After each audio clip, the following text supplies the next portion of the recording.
Whether it's cars, comics, video games, or violins, there's a little geek in all of us. It's time to give your geek a voice. It's time for Geek Therapy. Here's your host, Johnny Hamburger. Welcome to another episode, or another installment, or whatever you want to call it, another Geek Therapy Radio. I am your host, still, Johnny Hamburger. I am so happy to be... Can I talk this week? Let's try to talk this week. I know I just spent a lot of time, about a week or so in Italy. I didn't have that much wine. If you look at the previous episode of Geek Therapy Radio on YouTube, there's only evidence that I was drinking maybe half of a warm Italian beer. So anyways, all I'm saying is I haven't had enough alcohol to justify the slur.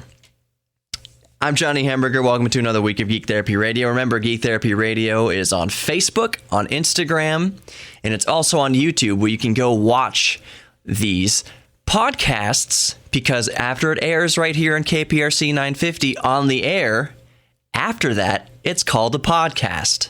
So if you're listening to it right now over the air, it's a broadcast. And if you're listening in your car on your way to work, anytime in the morning, afternoon, evening, but you're listening to it digitally, it's a podcast. So I've got quite a show lined up. I'm going to do my best. To keep on track, because I tend to go down these rabbit trails, which is perfectly justifiable. That's what geeks do. Our brains just meander. They wander and meander through topics. It wanders and meanders through life. That's why geeks like us are so interested in so many different things. Yeah, so I got a lot of topics to talk about this week on Geek Therapy Radio, and I'm going to get right into it. I'm going to get right into this topic of, engines, gasoline engines. Okay, so Mazda is planning to they've been working on this new engine, and it's a compression ignition. I can't even talk. It's a compression ignition gasoline engine, basically a diesel. Well, it works how a diesel works. A diesel ignites the air and gas mixture through compression. When you compress the gas and air together very fast, in ultra high compression, it heats up to the point of combustion. Well, technically, a diesel engine has a glow plug, which the diesel passes over the glow plug to get heated up first. So it goes into the cylinder already hot. So once the cylinder compresses, it heats it up further to the point of combustion. Basically, what Mazda's doing is offering a gasoline engine that works with roughly the same technology. The engine will still have spark plugs in it for when a spark is necessary, but that's not going to be most of the time. Most of the time, it's just going to be the compression of the air and gas igniting the gas. And this is important because this yields A, more power, B, more fuel efficiency, and I'm going to stick on that, the fuel efficiency part, 20 to 30% better fuel efficiency. Why am I talking about this? Well, here's what gets my goat with this technology, which is a great technology. Anytime you have a gasoline engine that uses less gas, that is more efficient, that's a good thing. But here's what gets my goat. You have hippies that are unable to put the bong down for 4 seconds to realize that any improvement in efficiency of a gas engine is good. It's good for the earth. It's good for energy requirements. It's just good. But they cannot see that. They do not see the forest for the trees. What they are fixated on is, oh, here we go, burning more gas. We have just developing more engines that burn gasoline. Get your head out of the bong for 4 seconds. Any technology that uses less gasoline, less dependence on fossil fuels is good. It is headed in the correct direction of progress. Yes, electric cars are leaps and bounds better than they were, and they're getting better each and every month, each and every year for sure. I'll talk about the Tesla Model 3 in a minute because I'm very excited about that. Yes, we're on the right path. Electric cars are the right path. I do love my fossil fuel burning, fire breathing dragons. I want to have an electric car. I want a Tesla Model 3, for instance. But I also want to keep my DeLorean, which burns fossil fuels. I want both. I want the electric car to do 95% of what we need cars to do, which is commute back and forth to work. I want electric cars for that. But I also want to keep a fossil fuel burning car in the garage. Like, if we can live in a world where we do 90% of our commuting electrically using renewable energy, awesome. Yes, that's where we need to go as a civilization. That's where we need to go. Need. But don't take away our muscle cars either. Like I said, 95% of the time we're going to be using a vehicle, it's going to be for commuting. So 95% of the time, let's use electric. Every once in a while, you want to break out that old GTO? Yes. Let's keep both. It's good. So back to this Mazda gasoline compression engine. Hippies, it's a good thing. Using less fuel is always a good thing. So I don't understand the argument. It just makes me roll my eyes and makes me puke a little bit. Get your heads out of the bongs for 4 seconds and realize that using less fossil fuel in any application is good. It's progress. It's where we need to be. Because guess what? It's 2017 currently while I'm recording this episode. We still use fossil fuels for things. So any application where we can use less fossil fuels is good. How much do you pollute? Oh, never mind. I have nothing against. I was going to say, how much do you pollute smoking that bong? How many emissions are you emitting using that bong you're smoking that keeps you from getting your head out of your butt? I'm just joking. I don't care what people do with their free time. I personally don't have anything against people partaking. I personally do not partake. I have partaken a handful of times in my life. I've tried it. I'm not knocking it because I don't try it. I'm not even knocking it. I personally don't have a good experience with it, so I don't like it. But I don't like being drunk all the time either. And alcohol, let's just be real, is 1,000,000 times more dangerous than marijuana. Okay? So whatever you want to do privately, if someone comes home from a hard day to work and wants to take a couple puffs of a joint or bong, whatever, privacy of your own home, you're not going out and killing anybody. It's not going to make you beat your wife or your kids. Just do it. I don't care what you do. Contribute to society, and then when you get home, do whatever you want to do. I do not advocate drug use, hardcore drug use. No meth, no heroin, none of the hard stuff, no cocaine. Absolutely not. All that stuff should be illegal for good reason. It kills people. Alcohol also kills people. All I'm saying is using less gasoline in any application is a good thing. And that's a pretty good first segment. I got all fired up. I get so fired up when to me, it seems like hippies, just freaking hippies. I feel like Eric Cartman sometime. I'm all for progress.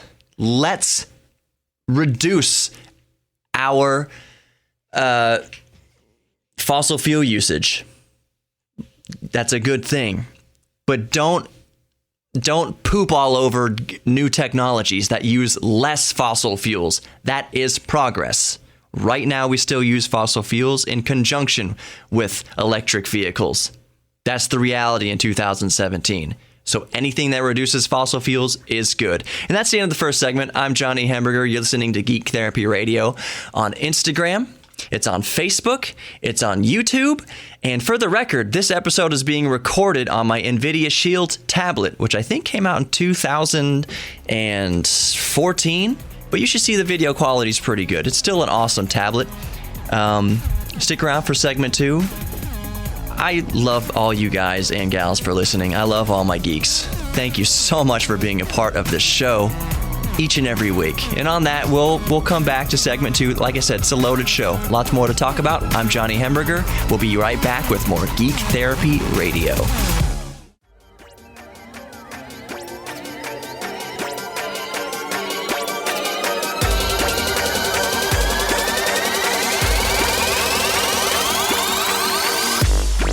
Welcome back to Geek Therapy Radio. I am your host, your mental curator for the evening, or your drive, or your commute, or listening at home, doing whatever. Maybe you're playing a game, video game, and you're listening to my podcast, in which case, thank you. I love you so much for being a part of Geek Therapy Radio every week. I'm Johnny Hamburger, mental curator, Geek Therapy Radio on Instagram, YouTube. Remember YouTube, go watch all these episodes. Sometimes I got some cool-ish to show you on a video. You know, I can't talk about a nifty new device that I have and show you through the radio. So go listen to all these broadcasts on YouTube. By the time they make it to YouTube, they're called a podcast. And if you're listening to this not over the air, that airs 12:06 Sunday mornings on KPRC 950 AM in Houston, Texas. So that's awesome if you're listening to this over the air. I thank you. I thank you so much. I thank you so much for listening over the air. I love radio. I love doing radio. So it's romantic to me to put a signal out into space electromagnetically, and for your antenna to receive it, and for you to listen to my beautiful, sultry, sexy geek voice. So we're back. Segment 2, Geek Therapy Radio. What episode is this? 23? Of GTR. Newsflash, GTR stands for Geek, G, Therapy, T, Radio, R. R matey. That's what pirates say. Yay! When did this become a Nick Jr. show? Remember Blue's Clues? Okay, we can get off that subject. I actually wanted to talk about something sort of poignant, and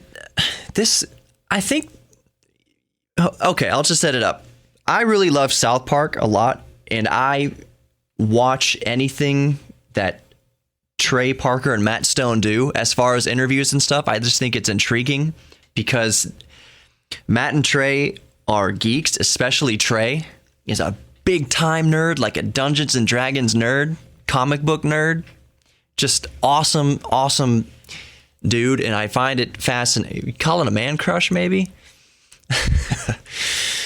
I just think what he has to say about things is awesome, and not awesome because it's so profound or that I think he's a genius. It's just so like basic and grounded and real. So I like finding interviews he's done, and he did an interview recently with Chris Hardwick on the Nerdist podcast, which is a huge podcast. It's one of the most popular podcasts in the entire world. It's called the Nerdist Podcast, Nedist podcast. And on episode 882, Chris Hardwick interviews Trey Parker. Chris Hardwick is a great interviewer. Side note on Chris Hardwick, I'm going to ruin it for you a little bit. Look at his Adam's apple. It is an Adam's grapefruit. It's an Adam's pineapple. It's huge. It's huge. And if you're watching the video, I'm going to try to do it. I was making my Adam's apple go up and down. Look at his. It's a friggin' like softball moving up and down his throat. It's crazy. If you notice, he wears his like suits, like his tie, like up over the Adam's apple tries to, which probably hurts if it's so big. We're not here to talk about Chris Hardwick's Adam's pineapple. We're here to talk about Trey Parker, and specifically He's acknowledging that, South Park started in 1997. And I remember when South Park started, it was a phenomenon because it was it is still. It was so crass, so rude, so much language, so many fart jokes and stuff like that, that it created such an uproar with parents and the religious community that, well warranted. I would not have wanted my kids to watch that show. It is not a show for children at all. But anyways, Trey Parker is acknowledging that he's getting older. So if you notice a character in South Park, Randy Marsh, which is Stan's dad, Randy is like my new favorite character on the show.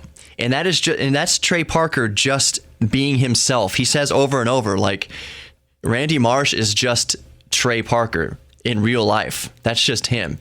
How he's feeling increasingly out of touch with the youth. And that's because Trey Parker has a teenage son who is just, being around a teenager makes Trey feel out of the loop. And so Randy Marsh is very out of the loop. So Trey, and I'm going to play the audio here, but Trey Parker's talking about teenagers, and I would say to an extent, I would add a note that this applies to a lot of adults too. There's an episode on South Park where all the kids take Cartman up to the woods, and they take his iPad and his laptop and his cell phone and stuff, and they destroy them all. So now Cartman has no way to get on Twitter. Cartman has no way to get on social media. Cartman has no way to game online. And what Trey Parker was saying is that so many teenagers and stuff wrote in and commented on the episode that was such a dark episode. It hit them. They said South Park wasn't even trying to be funny in this episode. They were just being serious. And Trey Parker's like, no, that's the joke. The joke is that you're so entwined in this, your identity is so fixed to these physical devices that you have no idea who you are. So the idea that your laptop or your smartphone getting smashed is paramount to you getting a dagger in your heart, and that's stupid. So I'm going to let Trey Parker say it in his own words. Again, this is from the Nerdist Podcast 882. It's Chris Hardwick interviewing Trey Parker.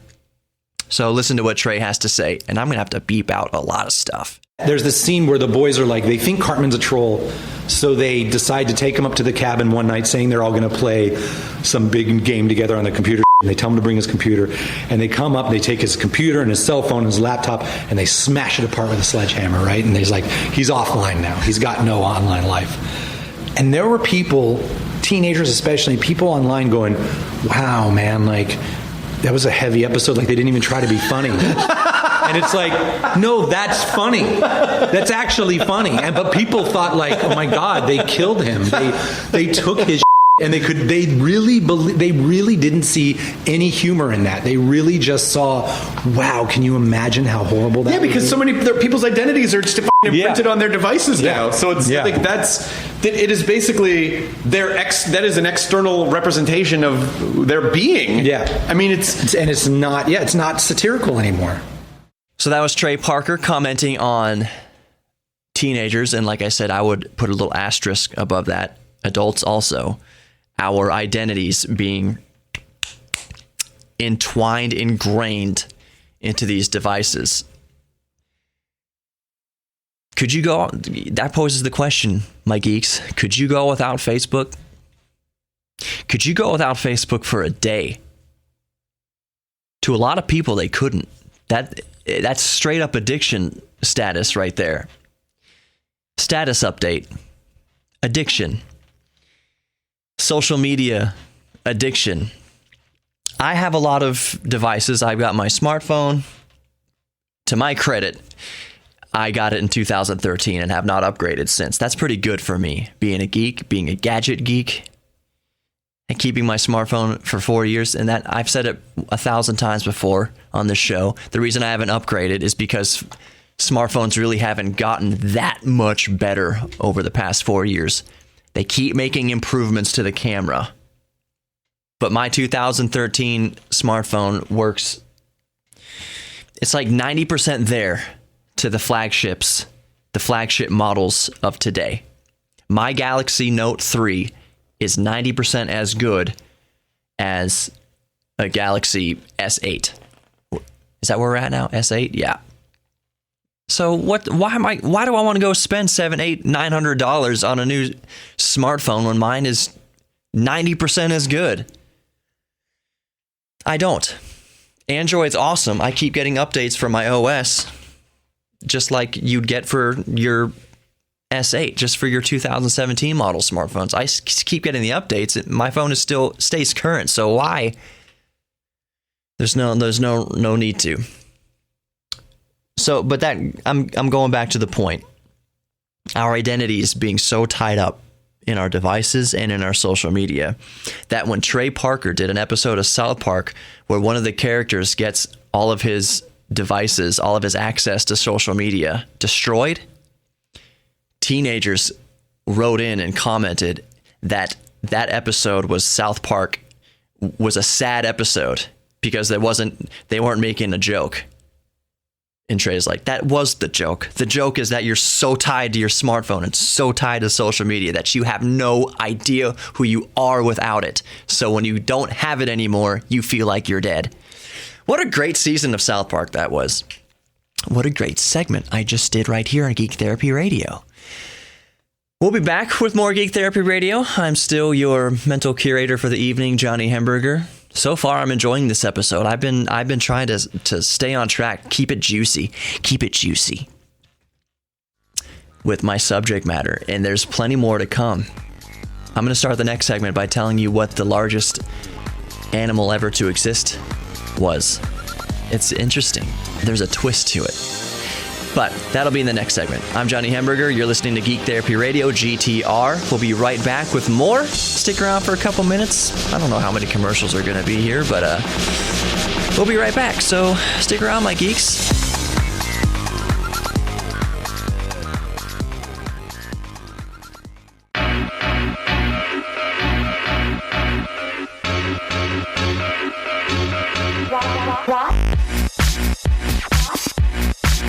Welcome back to Geek Therapy Radio.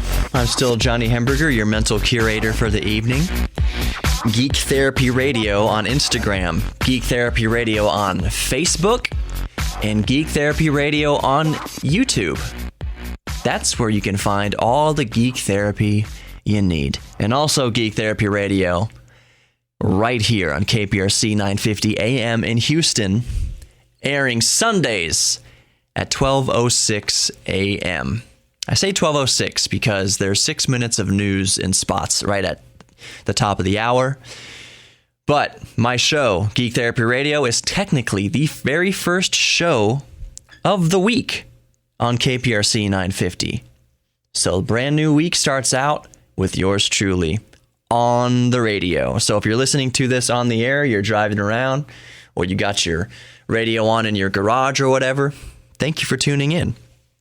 And go find Geek Therapy Radio on all those digital outlets. Go get the podcast. I should say the easiest way to listen to the podcast is on the iHeartRadio app. I need to plug that more often. Like, seriously, the easiest way to listen to the podcast is on the iHeartRadio app. Just get the iHeartRadio app. Just type in Geek Therapy. As soon as you get Geek and then you get to the T, my show should show up. And just subscribe to it. And you'll get new GTRs right on your phone, right on your tablet, every week. It's also on Spreaker, Geek Therapy Radio. Well, really what happens is, if you want to know the technicals, I upload the podcast, I upload the show to Spreaker, and then Spreaker automatically puts it on the iHeartRadio app. It automatically puts it on iHeartRadio. So easiest way, get the podcast, download iHeartRadio app, subscribe to Geek Therapy Radio. Boom, you got it every week. Every week you got the podcast. If you want to see the podcast, go to YouTube, Geek Therapy Radio on YouTube. I teased, coming out of the last segment, that I would tell you what the largest animal on Earth was. And I say that because scientists in Argentina have unearthed the largest land animal to ever walk the earth. And it's a dinosaur, of course, and it's called, what is it? Patagotitan majorum, which is a very cool term. Patagotitan majorum, because it was unearthed in Patagonia. So it's a dinosaur. They think it weighed like 70 tons or something like that. It's massive. Massive, massive, massive, massive animal. But it made me think, I wonder what the largest animal on Earth, period, was. And here's the twist. The largest animal to ever exist on Earth is the blue whale. It exists right now. The largest animal to ever exist on planet Earth is the blue whale, which we have right now, and you can see right now. That's trippy. When someone asks you, if you're at a bar or whatever, and someone says, what is the largest animal ever to exist? You would be thinking about some ancient prehistoric beast. But no, it's the blue whale. And the blue whale has been around for millions of years. Isn't that a trip? That was a trip for me. Speaking of big, heavy things, I could make a your mother joke right here, but I won't. There's a new technology that is, maybe I should say a logarithm that's built into AutoCAD. Right? Is it AutoCAD? Let me double check here. I'm going to tell you that I'm cheating. I've got the computer up right here, and I'm on a website called New Atlas. New Atlas is a great website.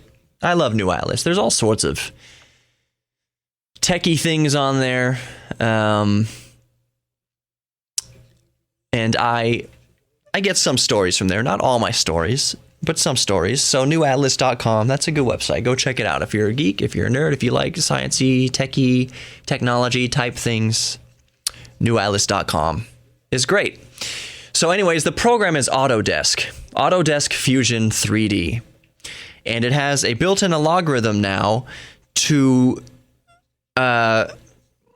basically determine the shape and how much material to use for whatever object you're designing. And here's why that's significant, why that's cool.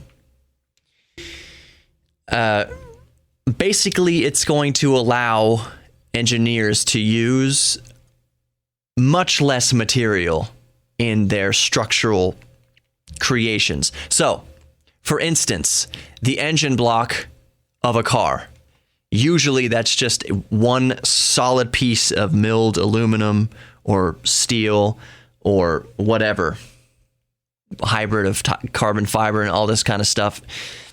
The point is that let's use an aluminum engine block for whatever.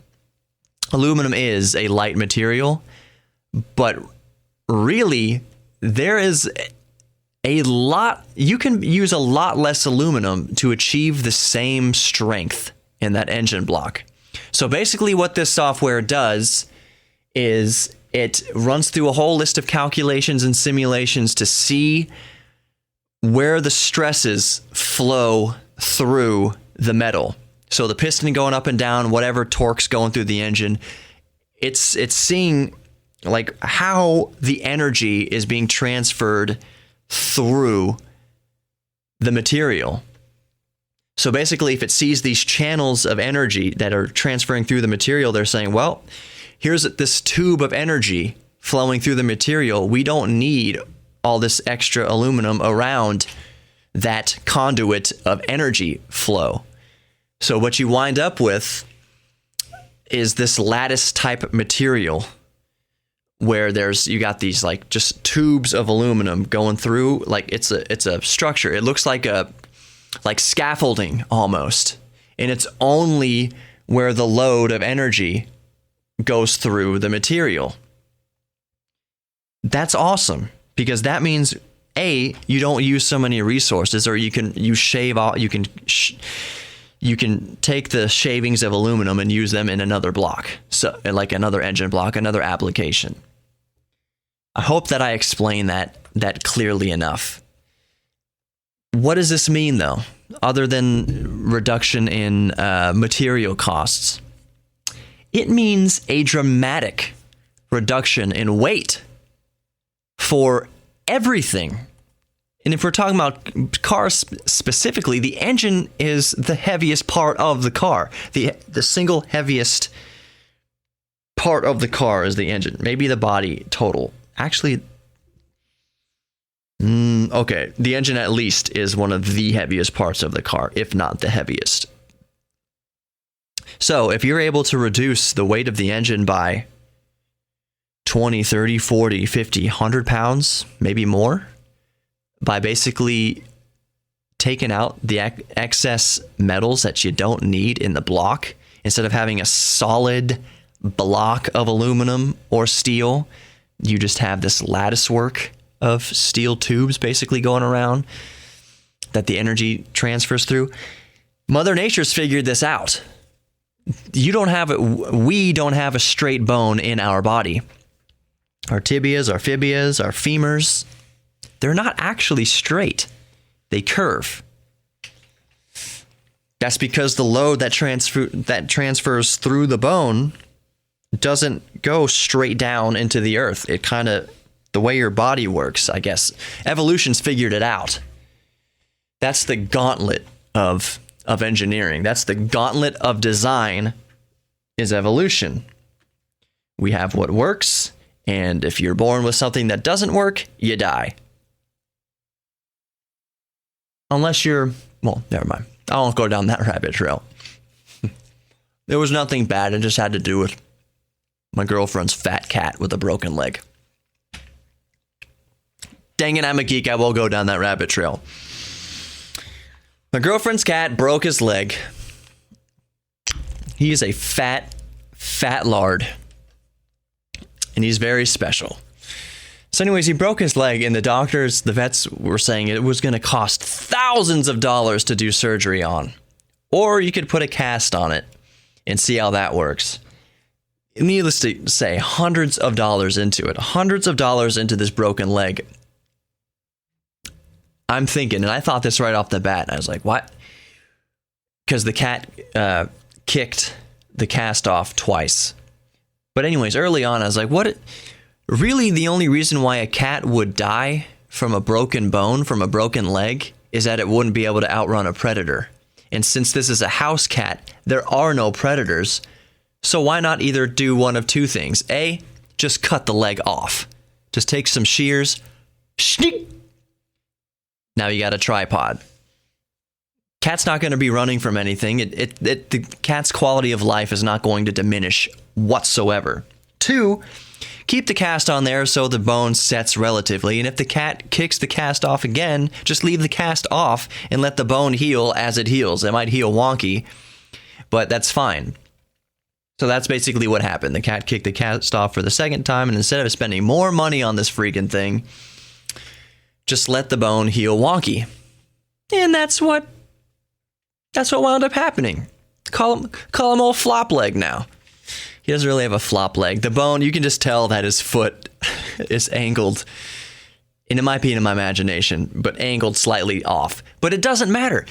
He's perfectly fine. He was so much happier not to be in a cast.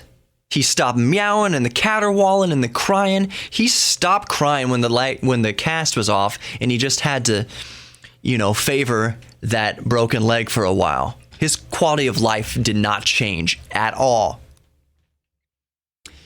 So,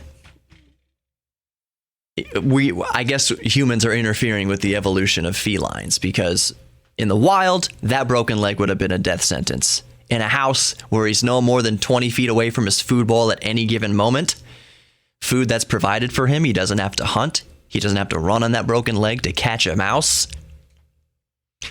Or carry his fat lard belly jangling back and forth to run after a mouse or a rat. How did I start talking about reducing materials through advanced load simulations to a cat's broken leg. Oh, because now his leg it wasn't load bearing for a while and it healed wonky. More Geek Therapy Radio. I'm Johnny Hamburger, Geek Therapy Radio. YouTube, go watch it. Geek Therapy Radio on the iHeartRadio app. That's the best way to get it. We'll be right back with more more Gecko Therapy Radio. A whole segment on geckos coming up. Psych, we're not going to do that. Geckos climb on ceilings because they have tiny little microscopic hooks in their paws. That's how geckos are able to walk up glass and stuff. They have microscopic little things, kind of like Peter Parker and Spider-Man. I'm supposed to be getting out of this segment. More Geek Therapy Radio to come. Stick around a couple minutes. We'll be right back.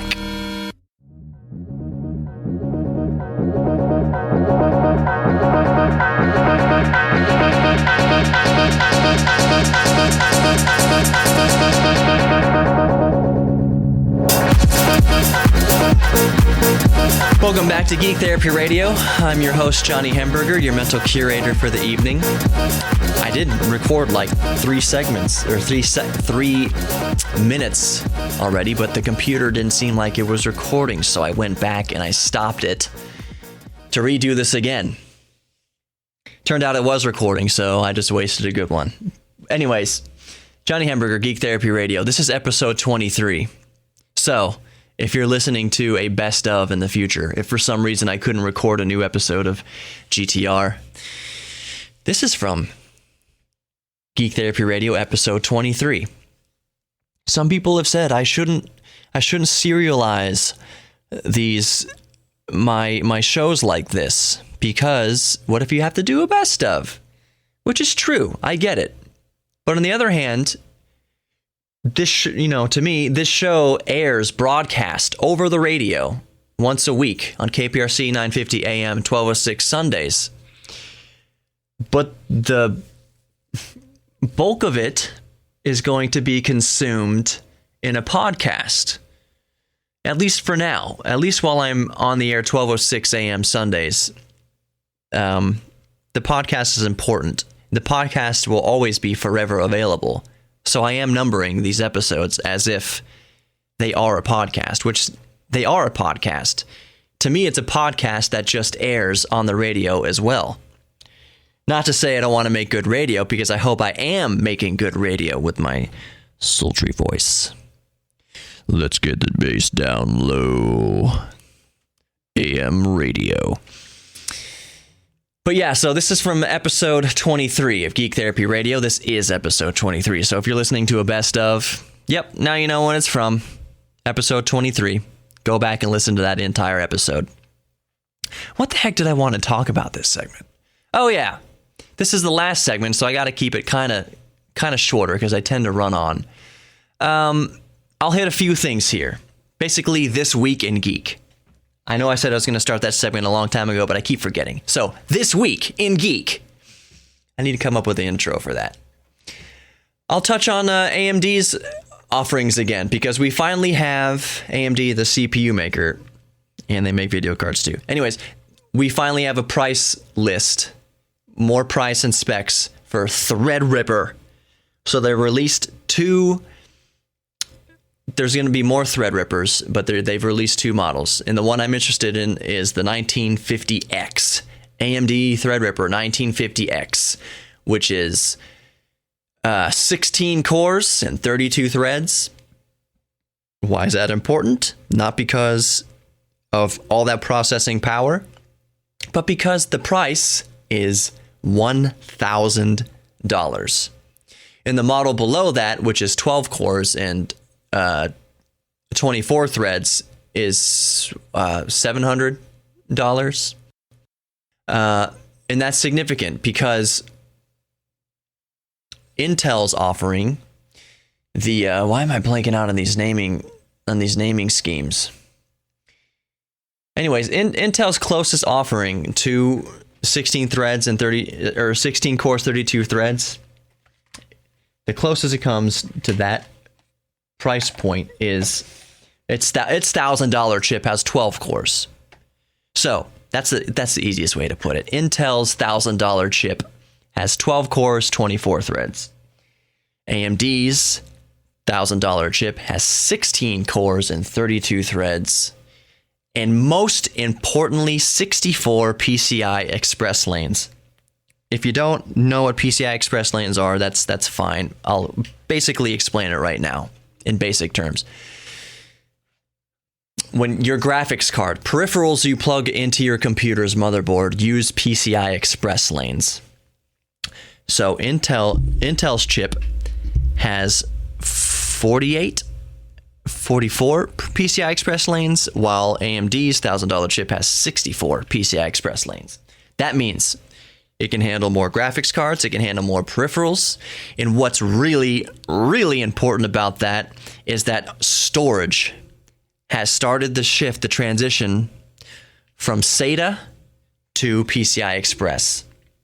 So if you're plugging in an M.2 NVMe SSD, that's a whole lot of naming conventions that some listeners might not know. It's a solid-state hard drive, no spinny disks. It looks like a stick of gum, and it sticks right there in your motherboard, and it's super duper fast storage. But that protocol, M.2 NVMe solid-state drive, those use PCI Express lanes, 4 of them. Each stick of an NVMe SSD uses 4 lanes of PCI Express. So the fact that AMD's Threadripper has 64 lanes available of PCI Express means you can have 2 or 3, let's say you have 3 M.2s, NVMe M.2s. That's 12 PCI Express lanes chewed up right there. That's a lot. Now, let's say you have a graphics card, a high-end graphics card in there. That's taking up 16 lanes of PCI Express. So you got your 3 NVMEs taking up 12. Then you have your 1 graphics card taking up 16. Doing the math on the fly, that's 28 lanes of PCI Express. That's a lot. That's a lot. Most chips don't have, most consumer CPUs don't even have 28 lanes of PCI Express.